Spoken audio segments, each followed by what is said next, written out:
Oke, saya buka dulu. Assalamualaikum warahmatullahi wabarakatuh. Waalaikumsalam warahmatullahi wabarakatuh. Baik Bapak Ibu, izinkan saya berada di depan bukan karena untuk menggurui, karena sedikit berbagi pengalaman. Ya, nggak bisa pantun Pak. Nanti kalau saya pantun saya lupa materinya semuanya. Ya.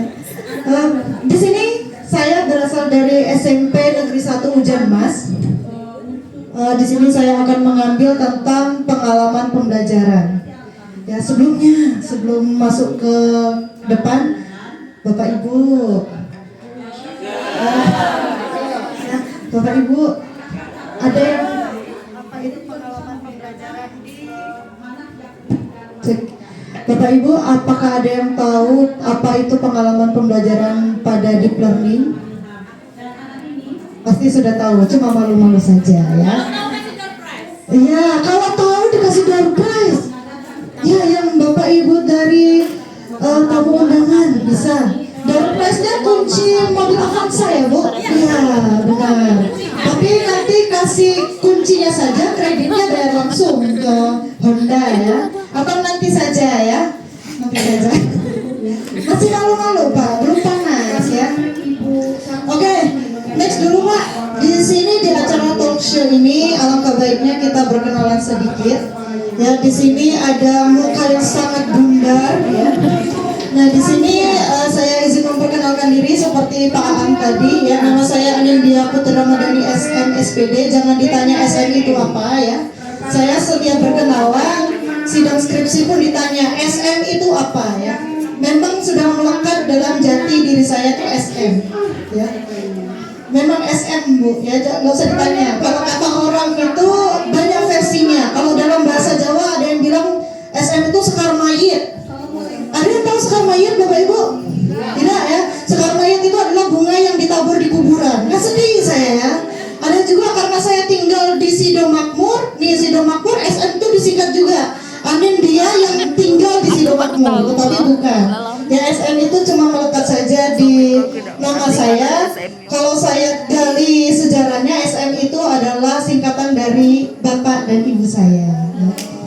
Nah, saya lahir di Kepahyang tanggal 11 Desember tahun 1999. Alamat saya di Sido Makmur. Riwayat pendidikan saya dari SD, bahkan bukan dari SD, dari TK sampai di SMA. Kurang lebih 14 tahun saya tinggal di Kabawetan. Bosan saya Bapak Ibu. Makanya setelah tamat SMA saya merantau pergi ke Jogja ya. Saya di Jogja mengambil pendidikan S1 pendidikan IPA. Saya lulus tahun 2022, kemudian saya melanjutkan di PPG Prajabatan di Universitas Negeri Padang. Saya punya satu moto yang selalu saya pegang. Motonya itu sukses itu butuh duit.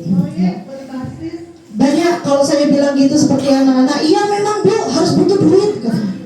Tetapi duit yang saya maksud itu adalah doa, usaha, ikhtiar dan tawakal.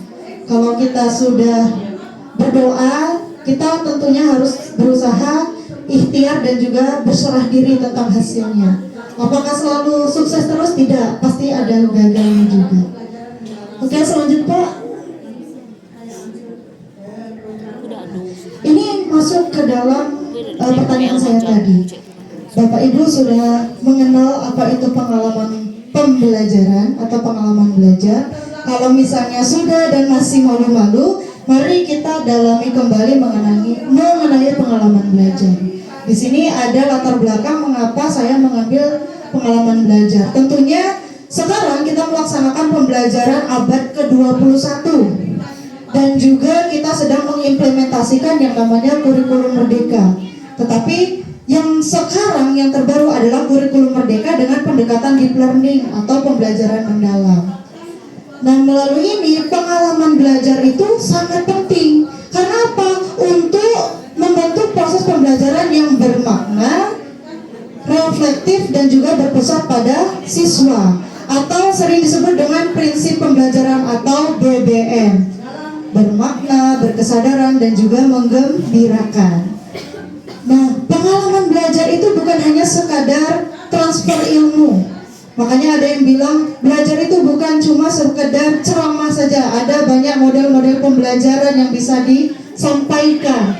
Hal tersebut karena ada tujuannya, karena siswa itu harus memahami, mengaplikasi, dan juga merefleksi pengetahuan dari pengetahuannya untuk diterapkan di dalam kehidupan sehari-hari, sehingga nanti hasilnya siswa itu bukan hanya mengetahui teorinya, tetapi bisa menghubungkan teori dengan prakteknya, serta dapat mengembangkan kemampuan berpikir kritis, kreatif, dan juga reflektif. Seperti itu. Next, Pak Robi.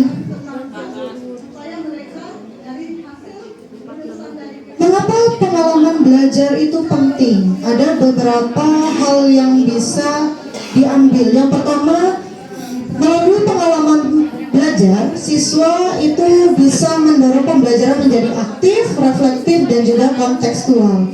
Selanjutnya, bisa juga menguatkan karakter dan juga kompetensi abad 21. Ada yang masih ingat Bapak Ibu kompetensi abad 21? Door prize-nya sudah siap di samping. Masih ingat? Ayo angkat tangan. Ibu, apa Ibu?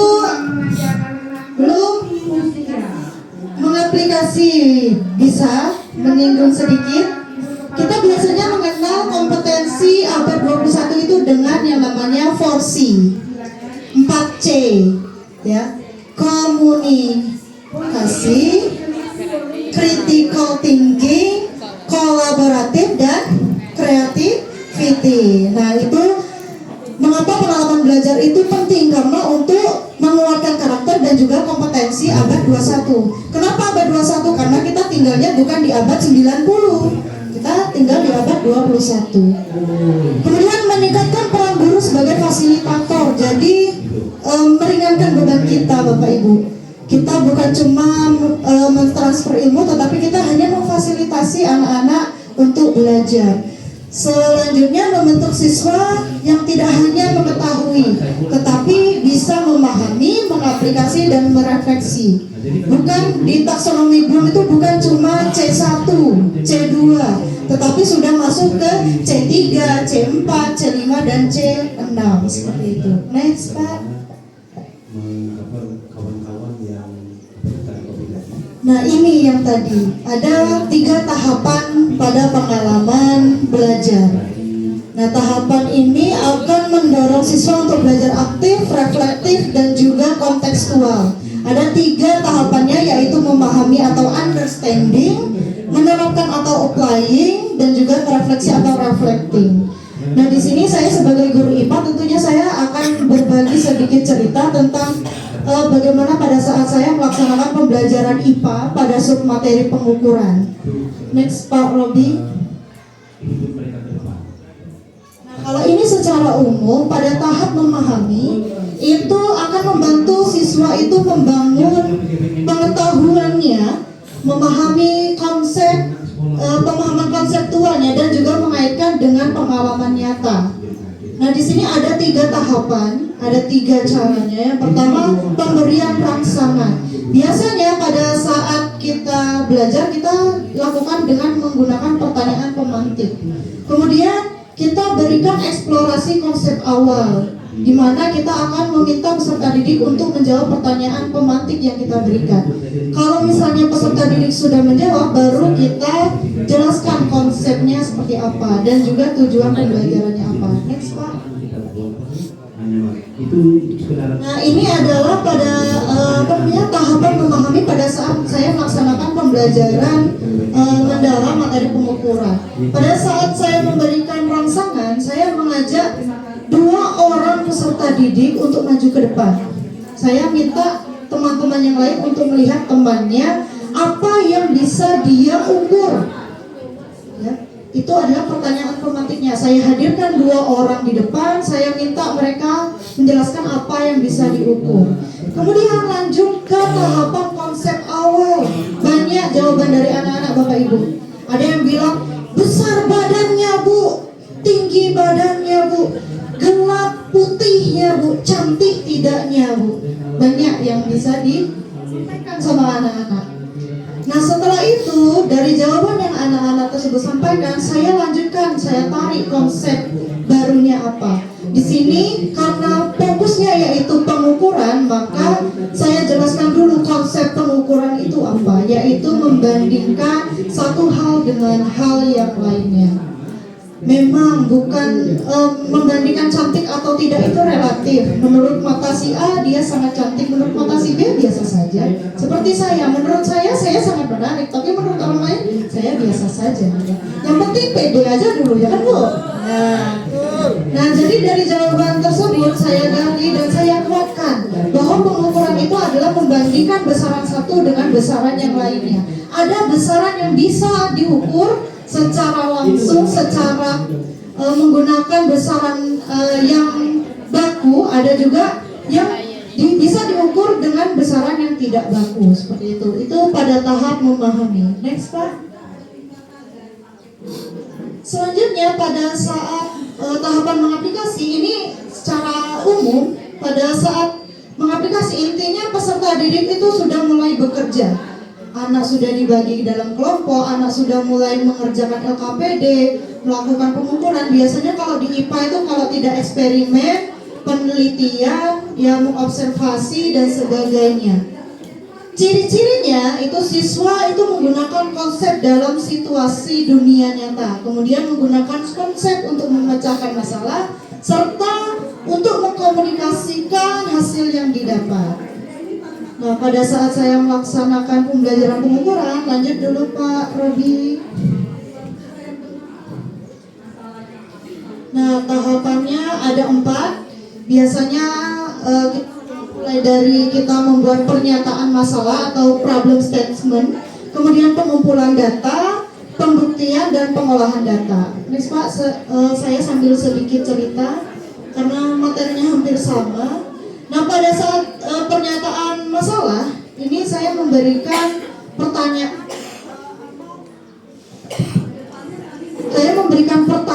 kepada anak-anak dengan dengan membagikan LKPD terlebih dahulu, kemudian saya sampaikan mereka untuk membaca terlebih dahulu LKPD yang sudah saya berikan. Kemudian dia melihat, pada saat dia baca, dia melihat. Kadang anak itu sudah disuruh membaca, dia nggak paham, makanya saya sampaikan lagi. Di sana ada objek apa saja. Mereka menyampaikan ada ubin, kadang ubin saja mereka bingung ubin itu apa. Saya bilang keramik, oh ya tahu. Keramik, kemudian ada buku IPA dan juga lingkar pohon. Nah, di sini ada pernyataan siswa itu menyampaikan, Bu, gimana caranya mengukur lingkar pohon?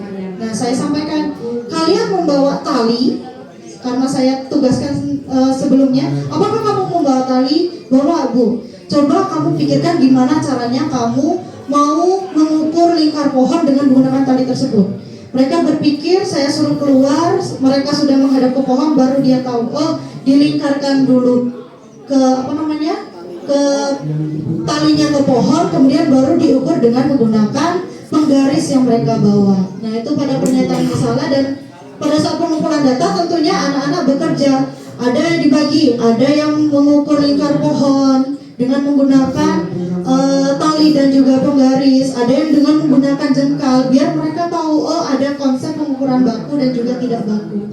Kemudian pada saat mereka pengolahan data, saya berikan buku paket.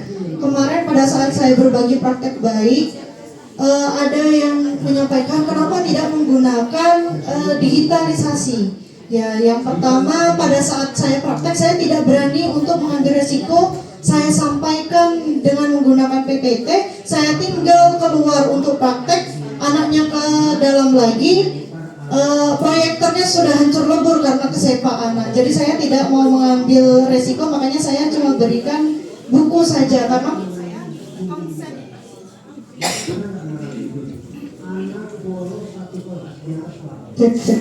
karena saya merasa konsep yang ada di buku itu sudah cukup untuk bisa membantu anak mengolah data. Kemudian baru saya minta anak itu untuk membuktikan dengan cara apa? Mereka mempresentasikan hasil yang mereka dapatkan di dalam kelas. Tentunya harus dibantu dan dibimbing karena mereka belum terbiasa untuk bisa menyampaikan apa yang mereka. Next Pak.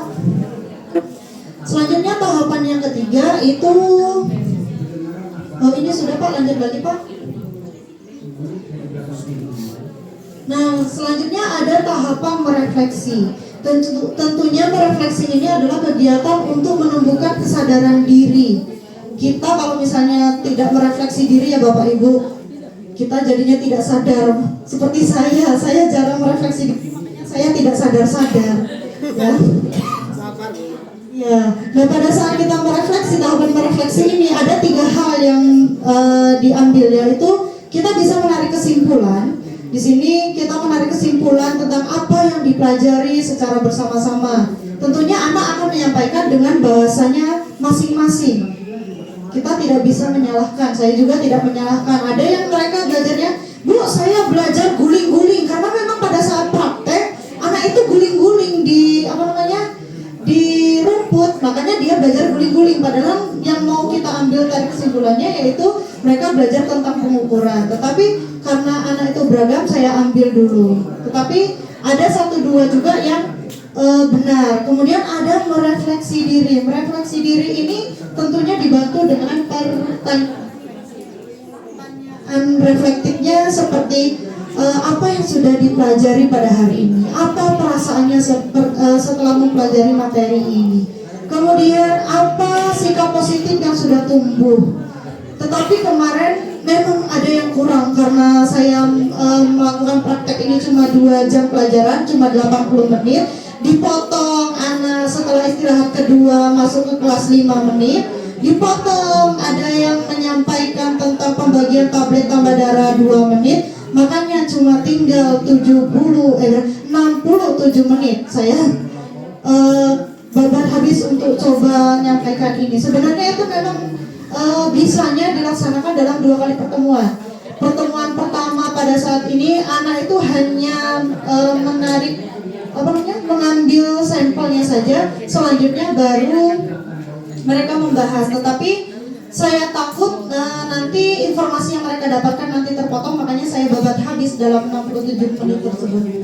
Nah, kalau misalnya mereka sudah melakukan refleksi diri dari pertanyaan yang kita sampaikan, baru kita memberikan penguatan. Baru kita melakukan penguatan agar anak tersebut memahami nilai-nilai positif apa yang mereka dapatkan pada saat pembelajaran. Lanjut Pak Robi.